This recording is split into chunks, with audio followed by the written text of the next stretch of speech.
Alright, so now we're going to hook up the panel in here. This again is a 225 amp panel. It is residential grade.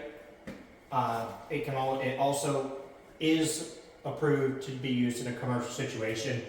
Just usually in a commercial situation it's going to be 3-phase versus single phase. Most times they're going to call it residential because it's only single phase, which is what this is. So, you cannot get this panel in stock at 225 amps with a main breaker. You also cannot get a 225 amp disconnect. It's going to jump all the way up from 200 to 400 amp, and that is extremely expensive. So what you can do is you can buy this panel, and then you can go and search online, because none of the stores stock it either. But you can go online and you can get a breaker kit to go in it. So that's what I had to do. I had to go search and find the main breaker, and then we'll have to put it in. So it's not that hard to do. It's really quite simple.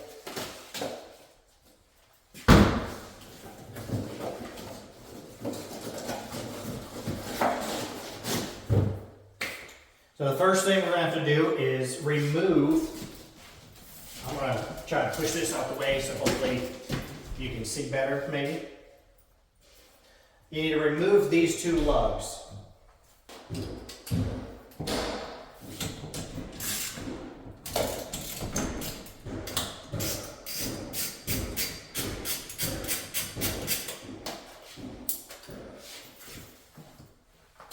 Try not to lose these, even though it shouldn't matter.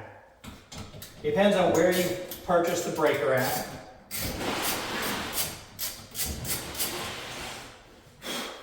You can get them on eBay where they're slightly used or even an open box, and they might be missing the installation kit. There's not much to it. All that comes in the installation kit is 2 more of those same nuts. So, and then there is also a screw that fastens the breaker to the back here. So that's the one piece that isn't already in the panel.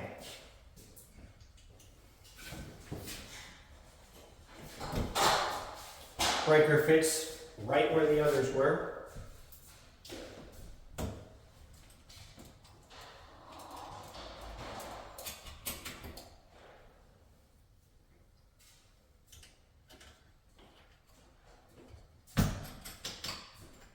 Go ahead and hook that up, but don't tighten them.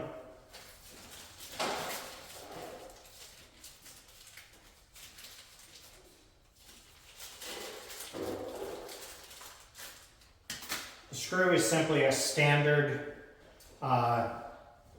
looks like an 832 to me. You could obviously find out for sure. And a small washer that comes with it. So tighten that in there. However, it is plastic. This whole thing is plastic. So that screw is not supposed to be super tight. It just helps make sure that it's square and held in there correctly. What's going to actually hold the breaker is going to be these nuts here.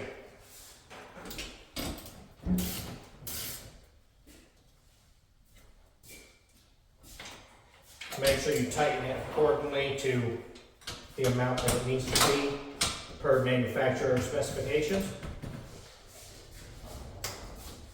If you don't do stuff like this all the time, it would be very good to make sure that you have a torque wrench to do that.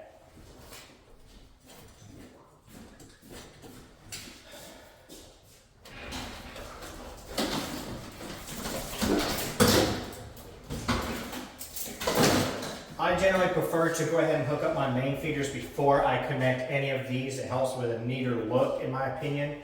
But I do prefer a lot of times to go ahead and hook up the grounds. So I'm probably going to go ahead, I'm going to do that real quick. I'm going to hook up all the grounds. And then we'll come back to hooking this up.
Alright, so now we're back. So I only hooked up the grounds on this side. I'll hook up the grounds over here later because they're not in my way for hooking this side. And you can do that at any point. You can do it later, you can do it earlier. Doesn't really matter. I just like it. To me, it looks neater this way with the grounds being tucked up behind there.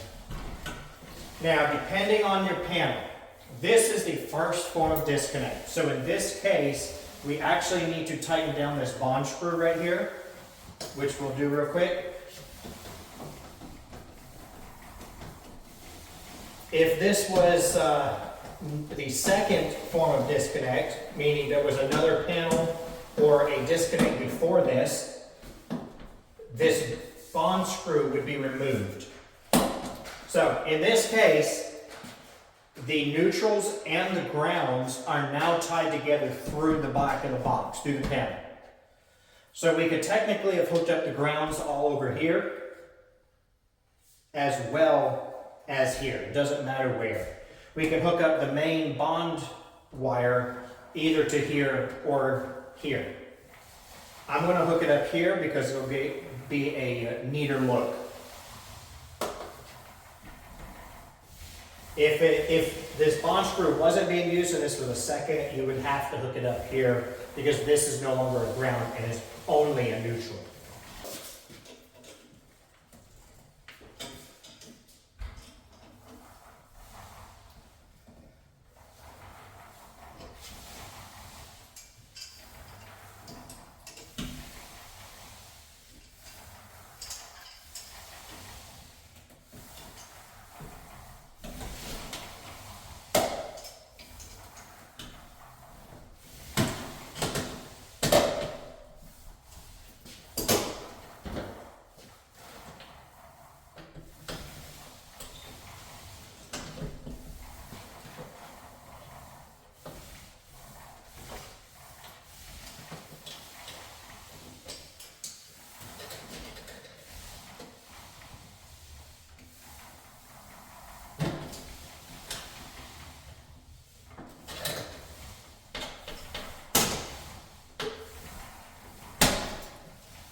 Now the neutral can hook up either on this side or this side, doesn't matter which, except you got to make sure that your lug is large enough.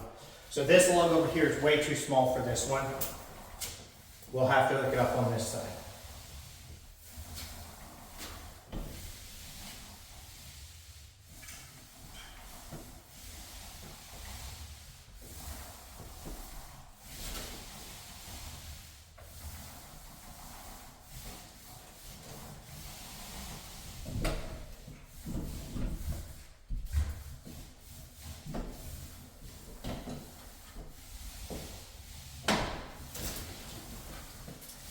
Now when you're stripping these, I've seen many people who will score this all the way around and then cut it. You should always cut at an angle. So make sure you're going towards the wire at an angle.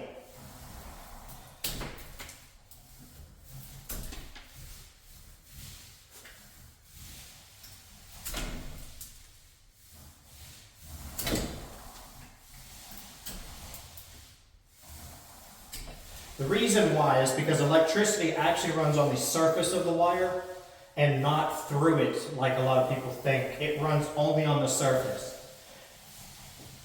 So if you score it all the way around, you're essentially breaking that field.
Good.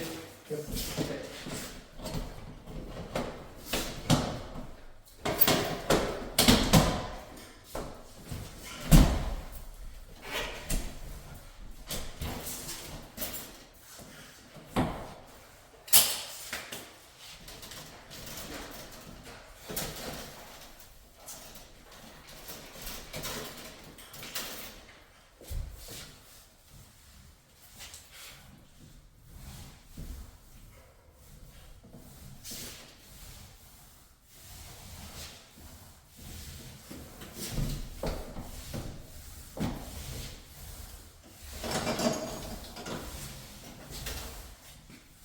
Again, black and red don't matter.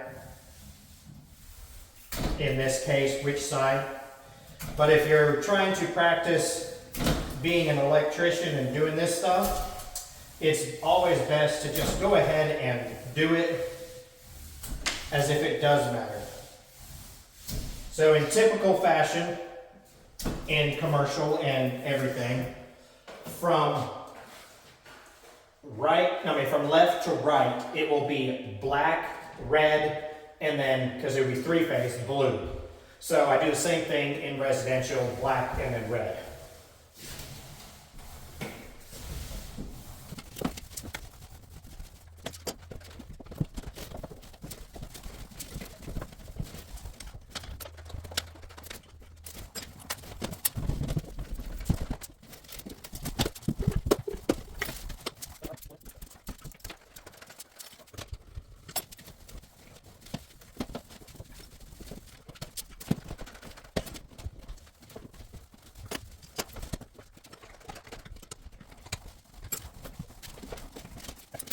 Doing it this way, because you can see where the ground bar is kind of hitting, it makes it a lot easier to get all those grounds in and have them look neat.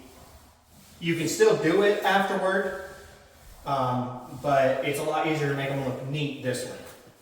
What I'm going to do is I'm going to go ahead real quick and hook up all the rest of the grounds. All the rest of them will hook up on this side. There's a little bar over here, just like this one that was on this side. I'm going to hook those up. Then I'll hook up all the neutrals, which all the ones on this side will hook up over here, and then the ones coming in over here will hook up on this side here. Then we'll hook up the actual breakers at last. That usually doing it in that format, grounds, then neutrals, then hots, helps make the panels stay really neat looking. If you do them all one at a time, each wire, when you hook up the ground, the neutral, then the hot, usually it ends up with a lot messier looking panel. So I like to do all at once of each item.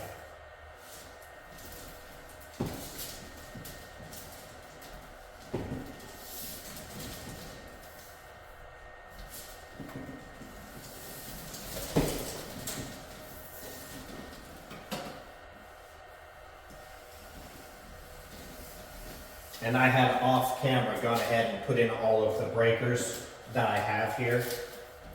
I just did it off camera because I needed to look at the drawings they have in a residential panel as opposed to a commercial job.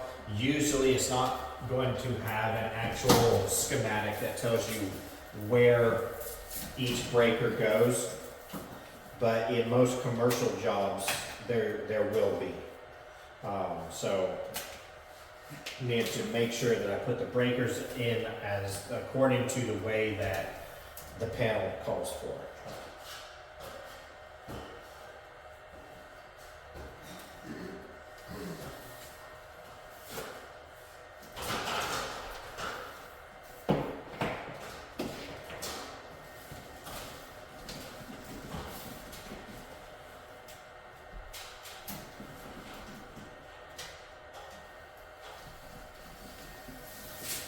There'll be a couple things that we don't hook up while we're doing this. And that's going to be really just the two condensing units for the AC. I believe that's the only thing. Unless I'm missing a breaker which I think actually I'm gonna have to go find another 30 amp for the generator plug that we added in outside. Because that wasn't on the drawing, so when I was counting off the number of breakers I needed, that got missed. Because it wasn't an add-on. But other than that, I have not got the breakers for the units outside because you always want to wait until after the unit's put in. Otherwise, you'll have to just change out the breaker anyway, because it has to be rated specifically for what it says on that particular unit.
That is all of the neutrals and grounds hooked up.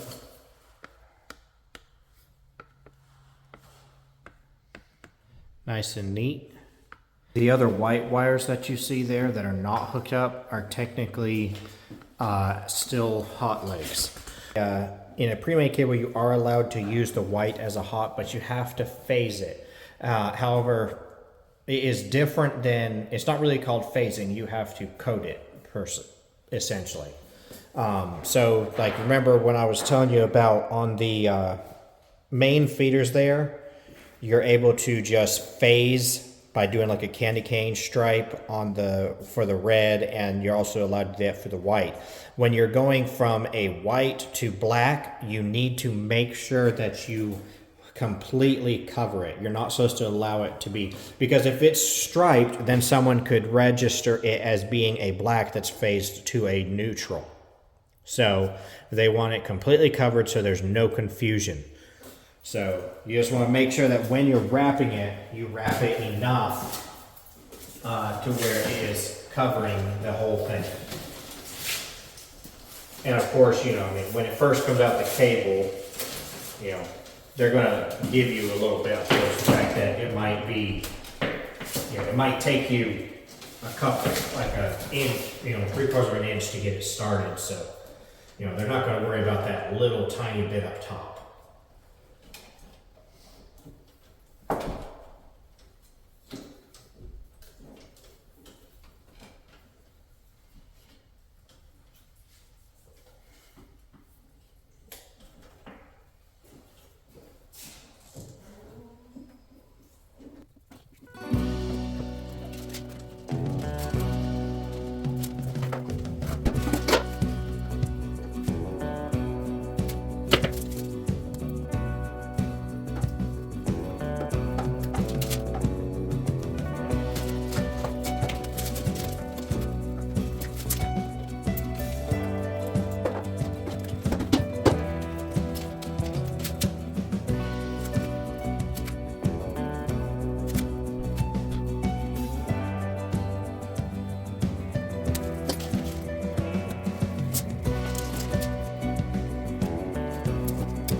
Alright, so now we've got that done.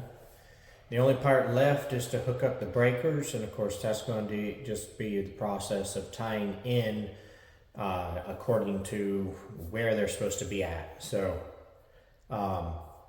with a few things being added in here, there'll be a few that I will probably have to try to adjust and move and change, but we'll see as we go along.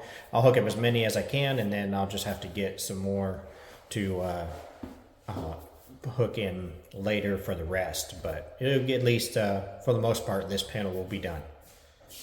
And what we don't finish, we'll basically cap those wires off and set with a wire nut and push them inside the panel to be able to make sure they don't hit up on anything.